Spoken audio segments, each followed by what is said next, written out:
Hello, everyone, and welcome to Channel 18 TV News. I'm Don Julian, filling in for Jim Rogers today.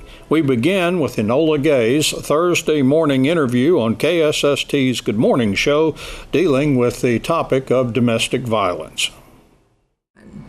October is Domestic Violence Awareness Month. To find out more about this, let's talk with Reagan Dennis. I work for Safety Crisis Center as a case manager and an advocate, and we assist victims or survivors, we like to say, of domestic violence and sexual assault, and October is Domestic Violence Awareness Month. So we're just trying to kind of get some information out there and let people know that we are available to assist them and kind of know some of the statistics that are out there about domestic violence, and it still is a very prevalent issue in today's society. And not likely to fade away on its own. That's why awareness is so important. Maybe just 1 year ago when you came in to speak before, in the meantime, someone has had something like this face them in their life for the first time, and they need help. Yeah, we have clients come in all the time that this has not happened to them before. And for whatever reason, it's not been something that's been a part of their life. It's not been a part of their history. And for some reason, they meet somebody, and that person happens to be able to put on a good show for a while, and they make them think that they are just a wonderful person, and then, that mask can only stay on for so long, and then all of a sudden they find themselves in a very violent situation. Sometimes it's not always physical violence, but the abuse is very real, and it's verbal or emotional, or they, kind of unleash a psychological aspect into it, and it's very just dangerous for these people. And they come in and they just are at a loss. They're like, I don't know how this happened to me. I've never experienced this. I don't know what to do or how to move on from this, and I don't know how I got here. And so we try to provide a support group. I do that every Tuesday for people that want to attend, and we do that for women at 4 o'clock. And it's a good place for them to meet other ladies that have been going through similar issues or have a history of abuse in their past, and they can kind of talk and relate. And we have people of all ages. We have young women, we have older ladies, and it's a great place for them to meet friends. I've come to notice that a lot of these people do not have friends because their abuser does not allow them to have friends. Doesn't allow them to. Yeah, so they've been cut off from friends. A lot of them have been cut off from their family, and then when they break away from these relationships, it's hard for them to get back those relationships with their friends and family because they had been cut off. And even though they try to explain the situation to their friends and family, it's hard for those people to understand, like, how could you allow this to happen? Or, and it's not the person's fault. They don't have any kind of control over that. Yeah, it's really like being in another world. Yeah. And you can see out and they can see you, but the differences are so vast. So is this like a sign of a possible abuser? It's definitely a sign. That's one of the major signs I always tell people to look for, is if you know somebody who is in a relationship or a marriage and their significant other is cutting them off from everyone, that is a huge red flag. What reason would they have to cut them off? Unless you are doing something specific to cause harm to them, there's no reason they should be cutting you off from there. And it's part of their control, that they can control the situation. They can do, and they can kind of tell them, these people are not on our side, that they're bad for us, they don't like me, or they don't like our relationship, or they don't trust you, and they don't think that you can make decisions for yourself, when really they're the ones that think that you can't make decisions for yourself, so they're going to make them for you. And so I tell people that all the time. I also tell them to look for signs of things that are out of the norm. Like if someone is wearing long sleeves and it's the dead of summer, it's probably because they're trying to hide some sort of bruises or things of like that. Or they're wearing extremely heavy makeup when normally they don't. Or they have sunglasses on inside, or things like that. Or they are out with their significant other, and the significant other will not leave their side because they will not allow them to be alone with they might allow them to be around friends and family, but they won't leave them by themselves because they are afraid of what they're going to say. Also, people who are very skittish, when you go and you touch them and they kind of jump because they're afraid that you're going to hit them. And some people are just normally jumpy people, but people, you know your friends, you know your family, you know their behaviors, and whenever you come up and they kind of flinch when you go to hug them or touch them when they didn't do that before, those are signs that you should be watching for. And people, you just kind of have to pay attention, and these are things that are easily noticeable. And this can happen to anybody. It doesn't have to be a specific type of person. It doesn't have to be a specific race of person, a specific class of person. Statistically, it is more prevalent among certain races and certain classes than it is others, but it can still happen no matter what. Well, from the initial intake, when a person walks in and wants to ask some questions about maybe getting help, and they may be afraid for the fact that even they're at your office, then you find out, making a case out of it. What is let's say, the end of the spectrum that Ch.18 can do to help a person? Well, we can, of course, we do the intake, which is a lot of papers. And then it depends on what exactly their needs are. Some people need everything. They don't have clothing. They left and they have literally nothing.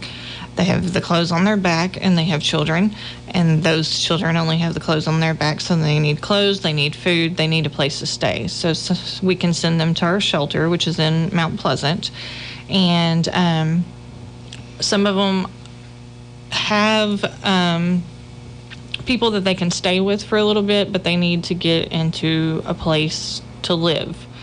And so we do help with housing, but that is funded by grants, and so we sometimes have that available, and sometimes we don't. We did just get 2 grants. One went into effect in September, and the other one goes into effect in November. And so it's one of those where we are allotted so much money, and we can help a certain number of households, and it's kind of first come, first serve, and you kind of have to do additional applications of paperwork for that. And you don't have to be homeless necessarily, but a lot of our clients technically are. Like, they're just kind of staying wherever they can stay until they find a place. And so, but we provide support groups. We connect them with counseling services. We refer them to MHMR because a lot of our clients do have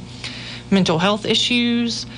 A lot of them have substance abuse issues. We do, they were doing a big story that's kind of ongoing in the newspaper about opioid abuse, and that's a big issue in this area and kind of nationwide. So we see that a lot, and so we kind of help them with that. Besides those who would walk into Ch.18 here in Sulphur Springs on Gilmer Street, do you reach out, let's say, to people who are younger than even teens or adults?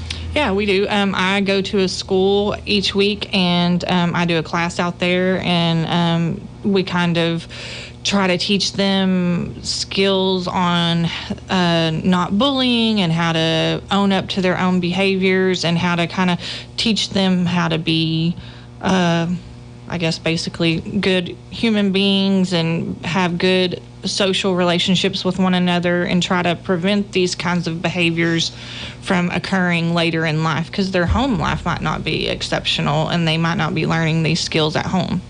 Well, do you give them signs to look for in bad relationships? Yeah, we do. We have those conversations and we talk about those things that, like, maybe they might be seeing these kinds of things at home and they need to be able to report those kinds of things. And I talk to them the very first day about what it is I do at my job, and that if they are seeing these kinds of things, that they can tell me, and I'm not going to remove them from their home or make them separate from their parents or anything like that, but I want to help them if I can. And but they need to be watching for these kinds of behaviors, and that they need to make sure that as they get older and they start dating, that they don't allow these kinds of behaviors to happen. So there's very good education. This is Domestic Violence Awareness Month. Yes. However, the month of October, you're not going to do, let's say, a special feature. No, not this year. They did a candlelight vigil in April as part of a grant that they received for, and they did it during National Crime Victims Week. And so we will be doing another candlelight vigil in October of next year. So this year we're just trying to, of course, always raise awareness and just kind of get some information out there and remind people that we are here in town at the same building as Can Help, and that we are available. We also have a hotline number that's available 24 hours a day, 365 days a year. What is that number? It's 903-575-9999, and people can reach somebody any day. Okay. These are good things to know. There may be someone that you have come in contact with, or even someone in your family that you would like to help but don't know how to. Yeah. They could come in and just speak with one of you about that. Yeah. About that concern. Definitely. You don't have, the person that is needing assistance doesn't have to come the first time. If you're just wanting to get information, you can come in and talk to us, and we can kind of try to give you as much information as possible to try to get them to come in and seek assistance, and then we can get them in, do an intake, and try to offer them as many services as possible. And that's the goal, is to get them in and get them assistance. And sometimes that takes, a little work. I know you have a difficult but challenging job. This is true. And thank you for coming in and sharing with us today. Thank you. Sulphur Springs High School will be hosting its annual Little Cheer Clinic this Saturday morning from 9 a.m. until noon in the main high school gym. Cost per child to attend is $40, which includes a snack and individual photo. The clinic is designed for those in pre-K through 6th grade. Sulphur Springs cheerleaders will be teaching the enrollees. Registration at the site is available and will be taking place Saturday morning from 8:30 a.m. until 9 a.m. The clinic, the picture taking, and snack time will occur from 9 a.m. until 11:30 a.m. The attendees will put on a parent performance to show what they have learned from 11:30 a.m. until noon. Lady Cats volleyball coach Justin Manus was quite pleased with his team's big win at Pine Tree Tuesday night. The tight 3-2 win was the Lady Cats' 9th straight district win. And I talked with Coach Manus on Thursday morning. Oh, it was exciting, and I knew it would be. I knew Pine Tree, kind of knew the stakes of it, and I kind of figured they would be out to try to mess somebody up, and they came out and played. They played extremely well. It was a great match. Yeah, to go all the way to 5, and then what I hear about 5, you're way ahead, and then the next thing you know, you look up and here they're coming. Yeah, they had a rotation that they could get in that made them extremely tough, and we let them get into it. I mean, we were rolling. I mean, we took off on them on set 5. I think we were up 11-2, and then here they come. I think we just set back on our heels, and we're waiting for them to make mistakes to give us points. And in a game like that, teams they're going to go hard, and that's something we didn't do. We didn't finish as well as I wanted to, but we got out with a win. Yeah. You were hoping they'd help you out with something like a serve into the net when it's 13-13. Yeah, that's exactly what happened. I believe there was a serve out actually that put us up 14-13, and then I believe we finished it off with the kill, and they were called on a lift, and so it worked out in our favor. I'll take a win on the road, especially at Pine Tree, any day. Yeah, and that it kind of sets up one game to go now. Yeah, we have one game to go, and it's still important. I mean, we need to show up, and we need to play Mount Pleasant like we play anybody else. We need to take them seriously and get it done, and that'll set up the playoff between us and Texas High. So they continue to pace with just the 2 losses. Can Hallsville catch us? Are they still at 3 losses, or did they fall back? I believe the only way they can catch us is if us or Texas High lose. So right now, it's us and Texas High at the top, and it's a race to the finish, and then the playoff. All right. The Lady Cats have a bye Friday, and then we'll play Mount Pleasant at home next Tuesday on senior night. Practice began for the Lady Cats basketball team Wednesday. Varsity starters Kaylee Jefferson and Autumn Tanton are still playing volleyball. I talked with Lady Cats basketball coach Jeff Chapman Thursday morning. It was great. The girls were excited. I didn't know they were going to be so excited first day. We were doing just typical drills and everything that we've learned since I met them, and it's like with 2 seniors and out of the 9 that were in here on 8th period, varsity period, let's see, 2 sophomores, 2 seniors, so that must have been 5 juniors. And they just, everything I called out, they got together and organized it, and they were talking. They were being leaders, but Sadavia Porter, 3-year, getting ready to be a 3-year starter. She kind of spearheaded everything, and she told me she wanted to be a leader because those other 5 seniors graduated, and I asked her, could she do that? That's what would be needed. She said yes, and she's been improving on her shot, her 3-point shot, working on it all summer, and in the preseason, still preseason, but she plans on being our shooter. In the first 2 years, all she could do was get layups pretty much. And now she wants to be a shooter, and she's putting in the time and effort. But all in all, overall, about, I don't know, maybe I'd say it was 7 freshmen, 9, so 16 out of 16 girls, probably about 12, 14 of them stayed after the shot. It's first day, but it's got to warm your heart to see that they're, wanting to get out here and improve. And they said, I need to work on my shot. Some of the girls that had jobs say they quit their jobs so they could start after school practice. And, I appreciate that. And I really appreciated yesterday how I didn't have to remind them of so many things, that it was there from carryover. And you don't always get that carryover. You lost 2 starters. You lost 3 players total, and 1 come off the bench quite often. Well, it was 5. Oh, 5. Yeah, we lost 5 seniors. True enough, Deja Pruitt she was a starter. Tori Moore was a starter. Right. But then Rita came off the bench, and then Who did I forget? Destiny Weeks. Of course, I sure did. Yeah, she came off the bench as well, and it's like those 5 guys gone. That's rough. Yeah. Well, this is an opportunity for some young girls right now. I mean, you're going to have Autumn Tanton, you're going to have Kaylee Jefferson as soon as the volleyball season's over, and Sadavia. So you've got 3 really good players there. But there's some opportunities for some other girls to really step up right now and kind of make a bid to be on the varsity, I would think. Yeah, right now we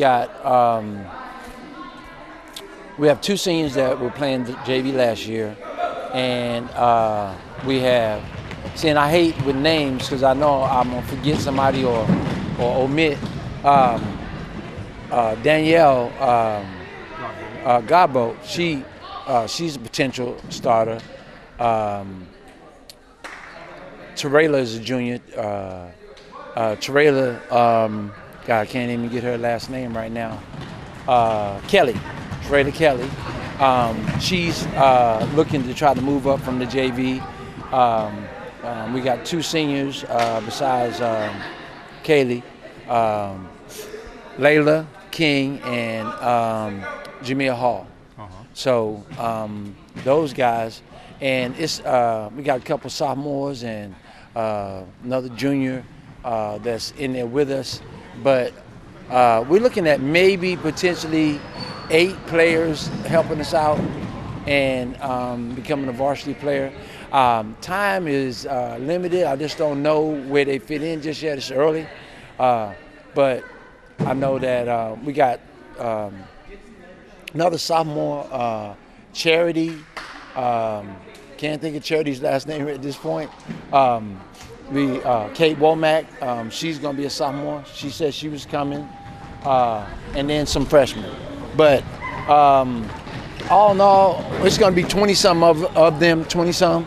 And we're praying it's enough for 3 teams. We're either going to have a freshman JV and varsity or a varsity blue and gold, where we can move people up and down the ladder.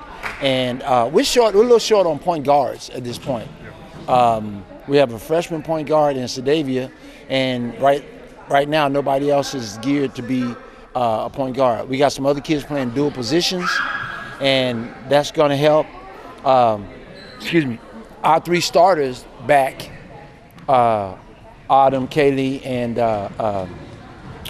Sadavia. That's going to help, and they were our 3 leading scorers. And probably of the statistics, those are probably our 3 back that we really, count on to do the majority of the scoring, assists, and rebounding. Yeah. Your first part of the schedule kind of really soft because you're not sure about volleyball, and you really don't want to get things rolling until the volleyball's all wrapped up. Yeah. Right now, volleyball's sitting on first place or a half a game ahead of something the coach was telling me. And they're potentially can play number 4, but they're going to have a shootout with T-High. And anyway, they're going to either get the 4th place or 3rd place team. And you don't know what'll happen, but they potentially, like we had that same potential last year. They're potentially set to go far. We don't know how deep they're going to go. So we got Winsboro on the 10th of November and Rains. But we are set to cancel those if those guys don't play, because I can't see playing without 2